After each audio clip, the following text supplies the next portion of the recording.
souhaitons à la Grande Guinée, le pays qui a été à l'avant-garde du panafricanisme, le pays qui a mené le combat de la lutte contre le colonialisme, le pays qui a offert à cette institution son tout premier illustre secrétaire général. C'est un moment historique et nous souhaitons bon retour à travers vous, à travers votre président, à votre grande nation et votre grand peuple. Bienvenue à la maison. C'est votre maison. Vous l'avez créée. Vous êtes le pays cofondateur. Un retour attendu pour un pays pilier de l'Union africaine. Un pays dont le panafricanisme est salué par l'ensemble des participants de cette rencontre. Un pays qui, depuis les premières heures de son indépendance, a toujours pris son destin. Vous avez décrit notre pays. Ce que je peux simplement dire, c'est avec beaucoup d'émotion que je suis là aujourd'hui pour représenter son Excellence, Général Mamadi Doumbouya, président de la République de Guinée, qui n'a d'autre programme que de remettre la Guinée à sa place. Tout ce que vous avez rappelé. L'esprit de concorde, d'amitié, de fraternité entre les peuples du continent. L'esprit de conquête de la liberté, de la dignité, de l'indépendance. C'est un héritage que le général Doumbouya, le président de la République de Guinée, ramène en Guinée aujourd'hui. Et je voudrais, en son nom, parce que c'est ce qu'il m'a dit de dire, remercier l'Union africaine, le continent africain tout entier, et dire que la Guinée continuera à jouer totalement son rôle d'avant-gardiste. Encore une fois, donnons-nous la main et l'Afrique s'en sortira unie. 5 jours après l'investiture du président de la République, chef de l'État, son Excellence Mamadi Doumbouya, la Guinée signe son retour au sein de la famille africaine. Un signal fort envoyé à toutes les autres organisations internationales dont le pays est membre. Et puis après la démission du Premier ministre et de son gouvernement, l'heure est à l'organisation et à la continuité de l'État. Les autorités ont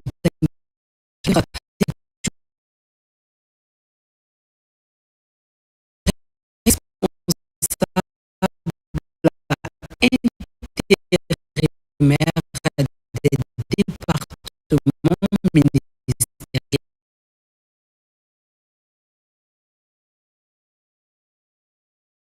au service de la nation.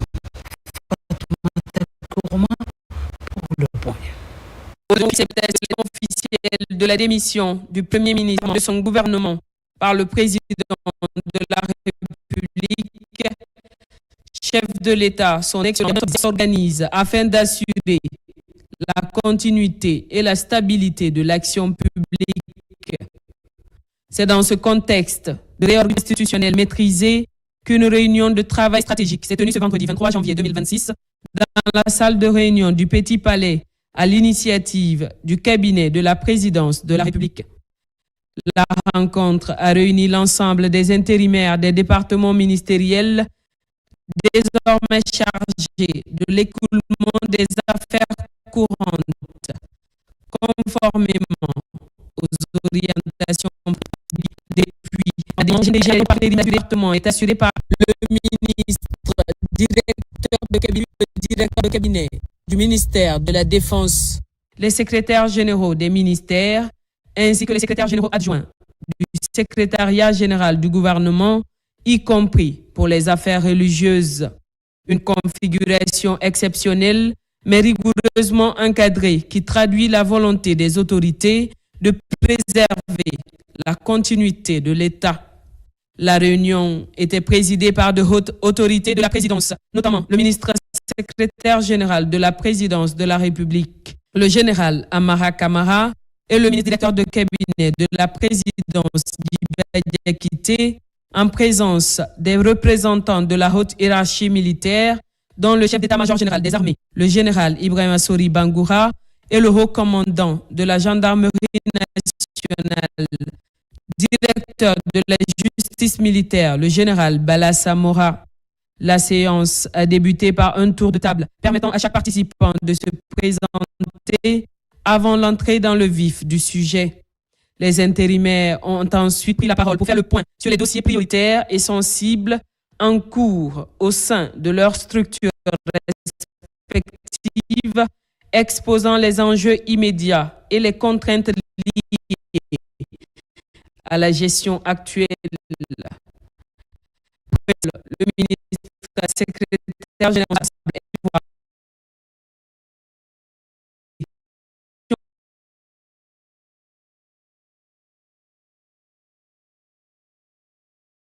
et la loyauté de l'action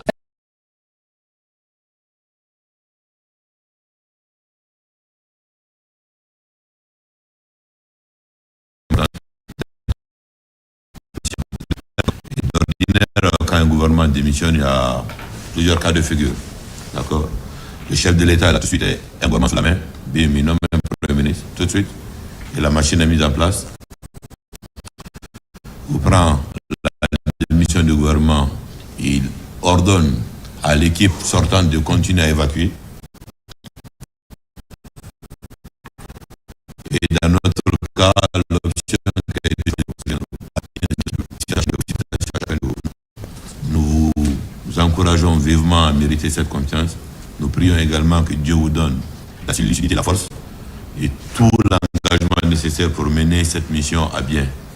Le travail que nous sommes en train de faire, c'est pour assurer la continuité de l'État.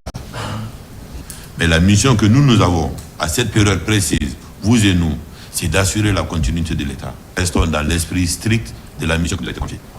De son côté, le ministre directeur de cabinet de la présidence a souligné que cette rencontre s'inscrivait dans une logique de cadrage et de méthodologie de travail, insistant sur la discipline administrative, la coordination entre les services et le respect strict des procédures en vigueur.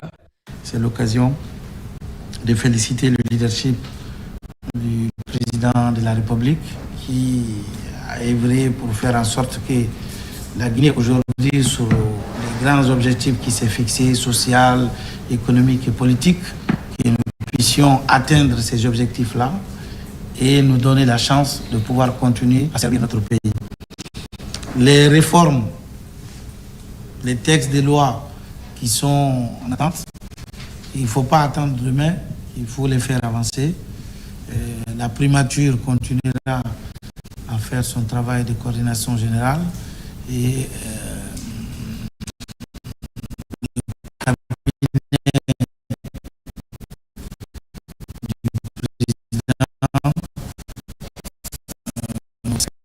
président avec les différentes structures qui relèvent de vous pour qu'on puisse continuer à servir le peuple guinéen qui est notre raison d'être, tout simplement. Intervenant à son tour, le haut commandant de la gendarmerie nationale et directeur de la justice militaire a apporté des clarifications importantes, notamment sur les conditions d'utilisation des véhicules de service, appelant à une gestion responsable et conforme aux règles établies. Il est clair que le VA, ça veut dire véhicule administratif. Il est exclusivement destiné au service. On le sait tous par le passé, avant que cette décision ne soit prise. C'est des enfants qu'on rencontre dans les boîtes de nuit avec les véhicules administratifs, les chauffeurs même. Et la destination était totalement violée. Donc la mesure a été prise à cet effet et qui est bien respectée, qui est bien suivie. Et jusqu'ici, les agents, ils y veillent. Maintenant, s'il y a des cas d'exception, avec conscience que celui qui nécessite des raisons de service, un déplacement hors des heures de service, le chef de service peut faire un ordre de mission et partager ça avec le centre des opérations. Et les agents sur le terrain pourront veiller à ce que cela soit respecté. Soyez rassurés, le 106 pour la gendarmerie reste joignable, c'est le PCOSI, où tous les policiers, toutes les forces de défense de sécurité sont en permanence là-bas. Donc si vous avez des soucis, vous pouvez les joindre pour n'importe quelle situation de sécurité. On reste ouvert et disponible à vous assister pendant cette période sensible que vous eu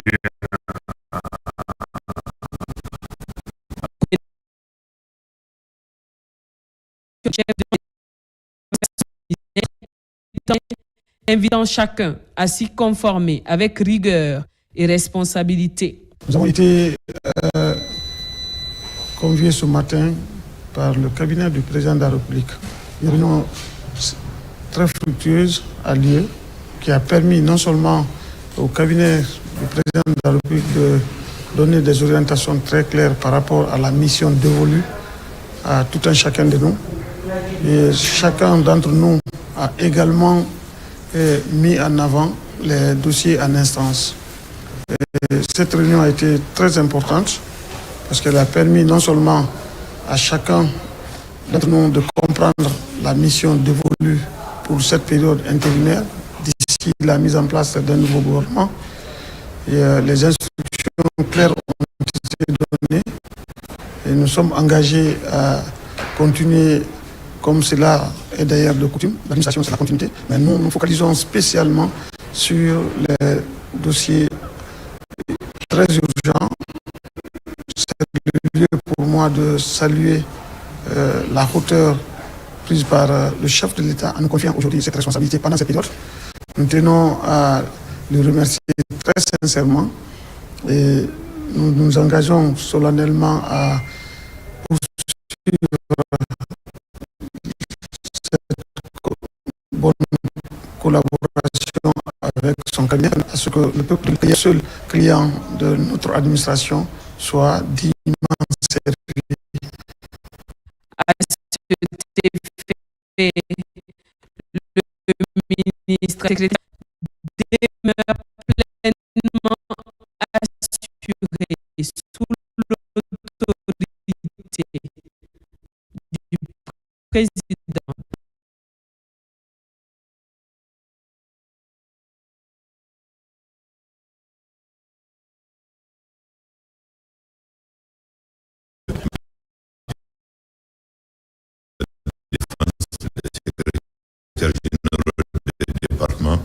Aussi le secrétaire général adjoint du gouvernement et celui des affaires religieuses, d'assurer la continuité des affaires courantes des départements.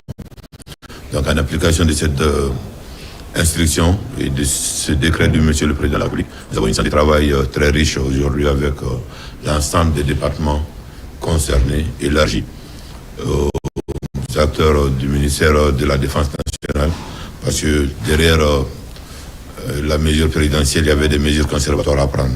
Donc on a expliqué les attendus du chef de l'État dans cette période d'intérim.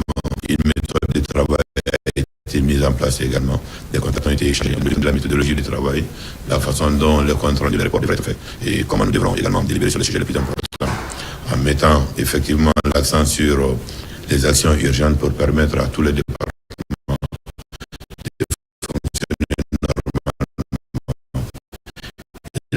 mesures internes évoquées par les secrétaires généraux.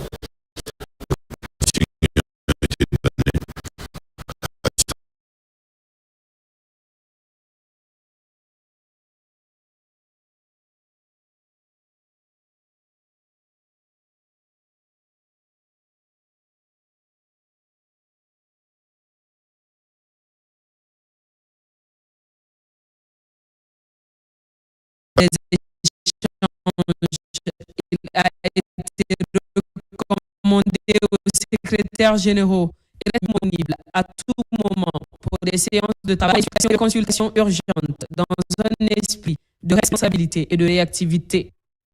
Cette réunion de haut niveau marque une étape clé dans la gestion ordonnée de la dynamique gouvernementale. Elle illustre la volonté du président de la République de maintenir le cap de la gouvernance, de la rigueur et de la continuité de l'État dans un contexte institutionnel sensible, mais maîtrisé.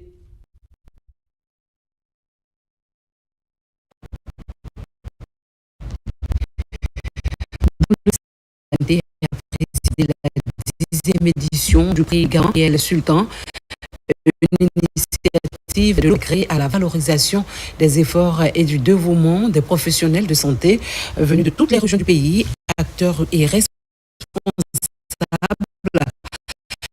du secteur sanitaire ont répondu présent à cette renforcer le système de santé. Robert Sédétono. Gabriel Sultan vise à mettre en lumière les efforts fournis par les professionnels de santé. Une occasion mise à profit de rendre un hommage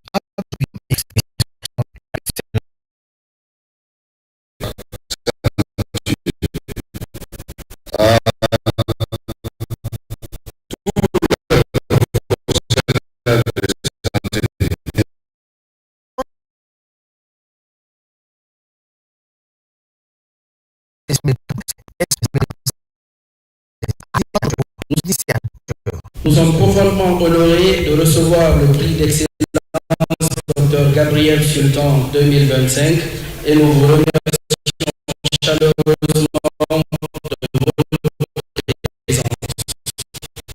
Cette sélection de santé qui souvent dans les conditions exigeantes se l'Organisation mondiale de la santé à cette cérémonie. Il a déclaré qu'il s'agit d'une sociale à travers le développement.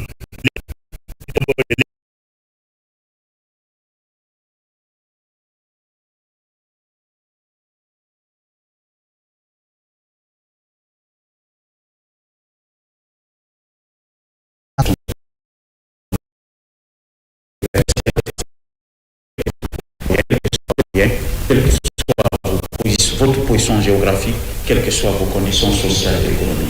C'est ça, l'accès universel à la santé. Je félicite tous les récipiendaires et je les exhorte à être des futurs Gabriel Sultan. À l'occasion de cette 10e édition des Satisfecit, ont été attribués à titre posthume au professeur Fatoumata Binta Bamba Dion Diallo, Norbert Traoré, Nabi Moussa Baldé et Dr Edouard Nyankoy Lama.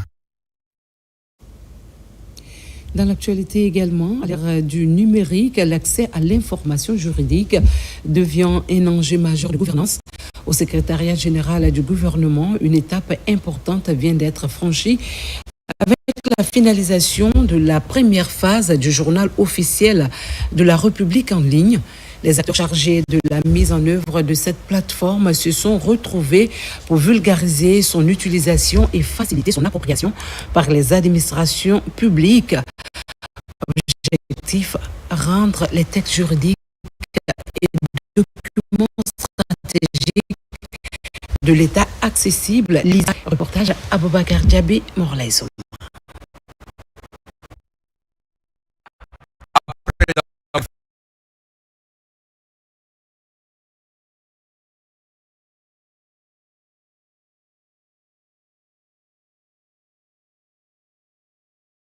Réunion de travail et axée sur l'exploitation du site du journal officiel, comme les arrêtés, les décrets et les actes législatifs et juridiques.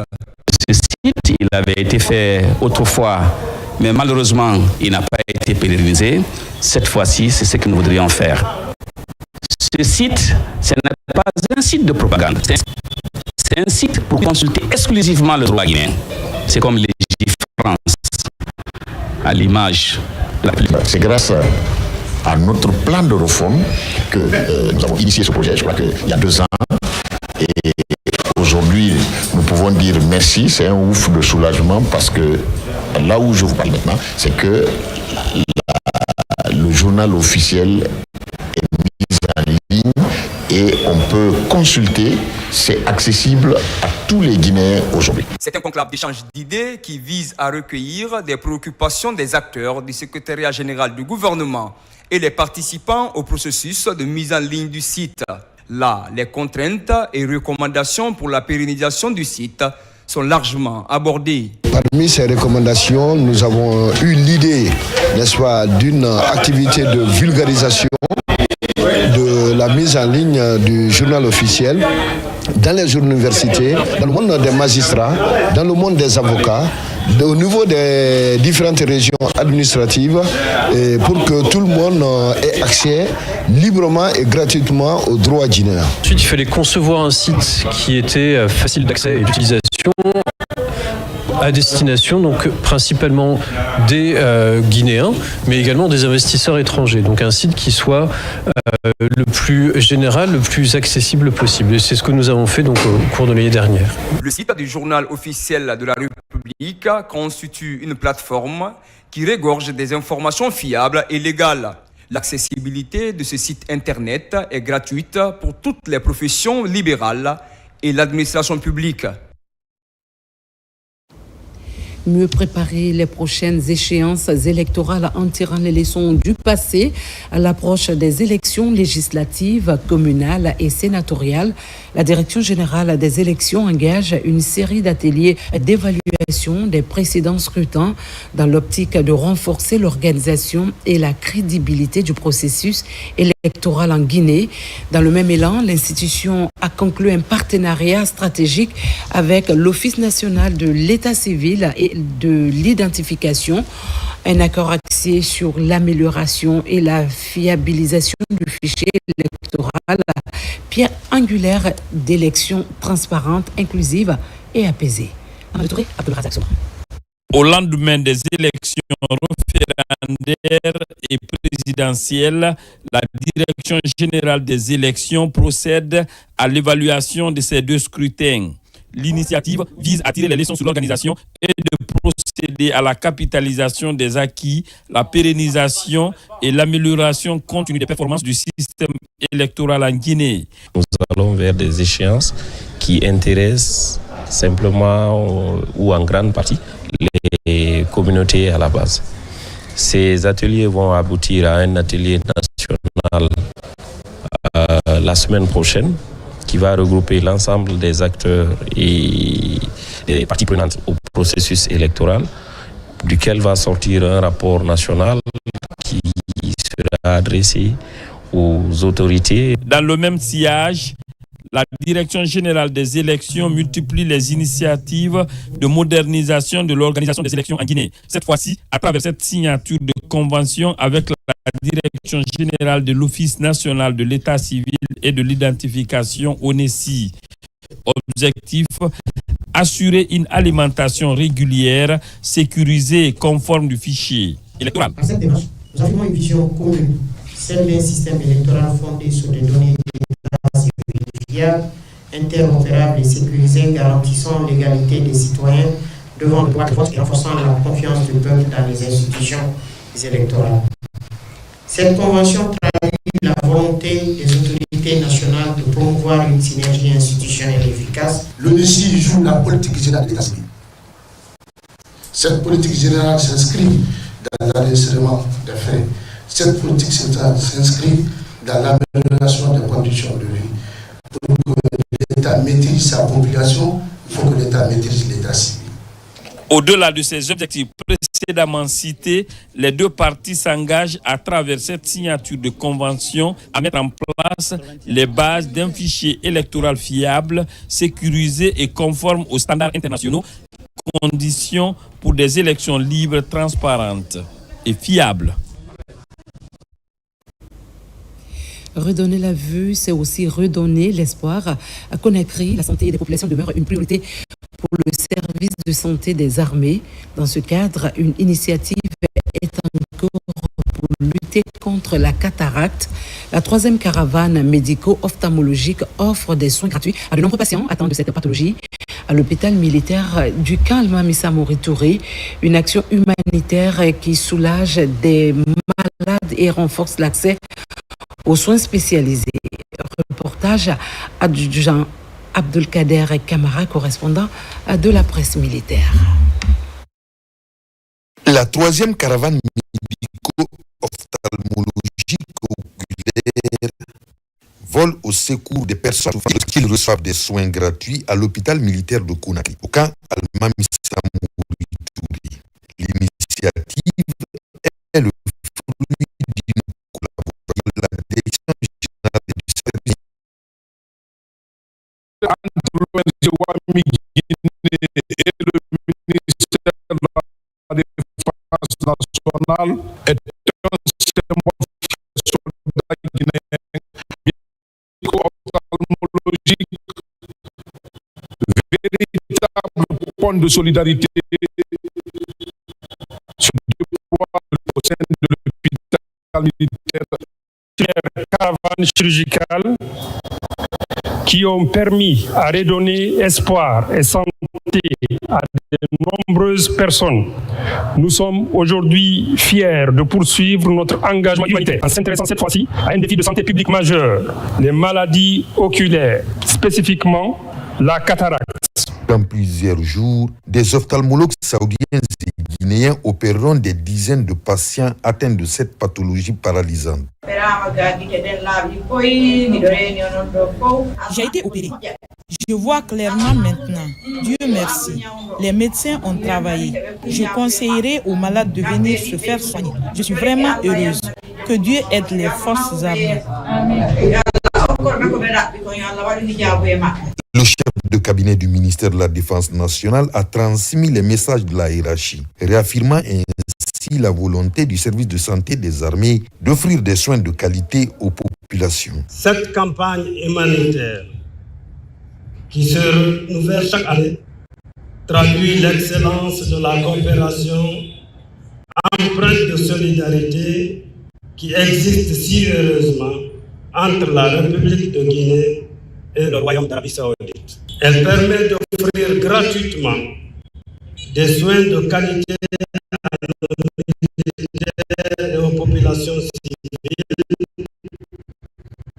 en augmentant ainsi le préoccupation majeure du président de la République, son Excellence M. Mamadi Doumbouya. Cette caravane chirurgicale ophtalmologique qui s'étale jusqu'au 25 janvier s'inscrit dans le cadre du renforcement des relations civilo-militaires et de la solidification du partenariat entre les structures sanitaires des armées et les organisations œuvrant dans le cadre humanitaire et sanitaire.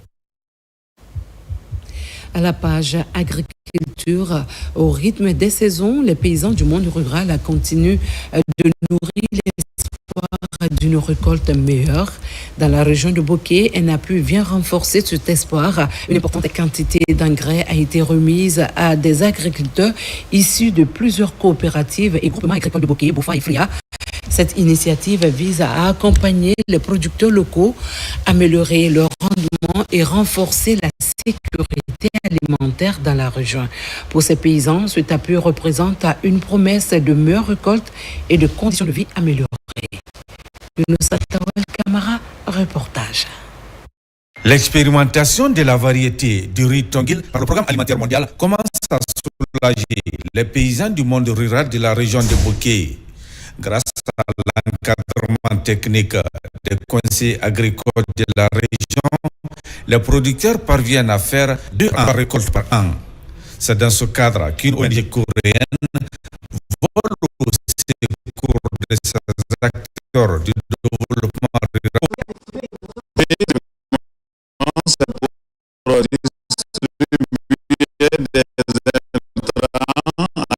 Ces agriculteurs. La Guinée, en saisissant cette opportunité, c'est un accompagnement du COPIA, qui est une ONG sud-coréenne, qui nous a produit la semence de riz Tongil, qui est une semence de qualité, qui a une croissance très abondante.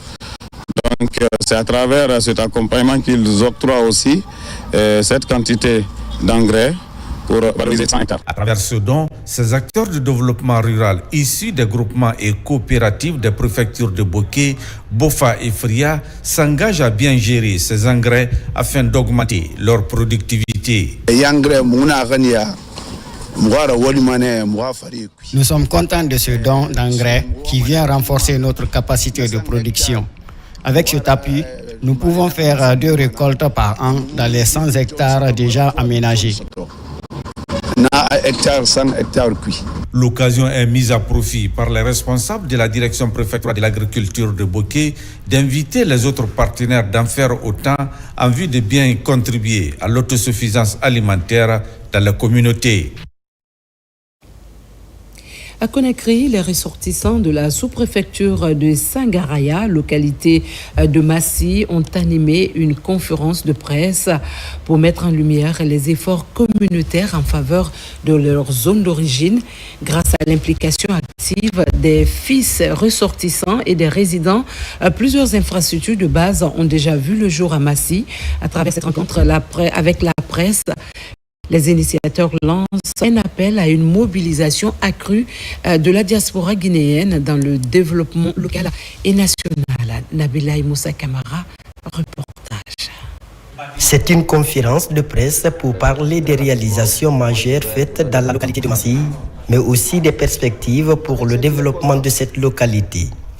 Après la réalisation de plusieurs infrastructures qui abritent désormais le commissariat de police, la gendarmerie et le bureau du cantonnement forestier, ici les hommes de médias sont édifiés sur la motivation de la diaspora pour le développement durable en Guinée. Aujourd'hui, c'est pour motiver les Guinéens, surtout les bailleurs de fonds et surtout les patrons qu'on a en Guinée ici, et surtout encore les diasporas. Chacun de nous a un rôle à jouer, parce que c'est nous tous qui donnons la main. Ce que nous, les diasporas, on a vu, c'est ça qu'on doit amener en Guinée. Depuis plusieurs années, la diaspora guinéenne ne cesse de s'impliquer dans la transformation des collectivités locales du pays. À ce jour, plusieurs infrastructures sociales de base sont réalisées à la satisfaction des ressortissants de Massi. En tant que ressortissant, voir qu'un de tes compatriotes vient faire des travaux comme ça, que ce soit au niveau national, et au niveau préfectoral, au niveau sous-préfectoral, même jusque dans les secteurs, c'est vraiment émotif pour moi et un sentiment de fierté. Je suis très content de ce qu'il a fait. Vraiment, c'est positif. Il a apporté un plus à notre sous-préfecture. Au cours de cette conférence de presse, l'occasion est mise à profit pour inviter les compatriotes vivant à l'étranger à s'investir pleinement dans le développement de la Guinée. La même invite est faite à l'endroit des Guinéens à préserver les acquis de développement déjà amorcés. Quand la saison des pluies s'installe, certaines routes se transforment en véritables obstacles. Si des progrès notables ont été enregistrés sur le réseau routier national depuis le 5 septembre 2021, plusieurs zones de production restent toutefois difficiles d'accès. À Mandiana, dans le district de Karakani, sous-préfecture de Kiniran, cette réalité est vécue au quotidien. L'enclavement ralentit le développement local et complique l'accès aux services de base. Face à cette situation, les populations plaident pour la construction d'ouvrages de franchissement. On s'accommodera pour plus de détails. Karakani, un des plus gros districts de Kiniran. Accéder à ces villages relève d'un parcours du combattant. Ces pistes qui relient au centre urbain n'ont jamais connu de pluie de machines. En saison de pluie, ces poussiéreuses se transforment en bourbiers. Trop de bas-fonds et les ouvrages de franchissement sont quasi inexistants. Les travaux de la digue qui relie le village à Mandiana est arrêté. Pour cause, le conflit entre deux sociétés minières. Ce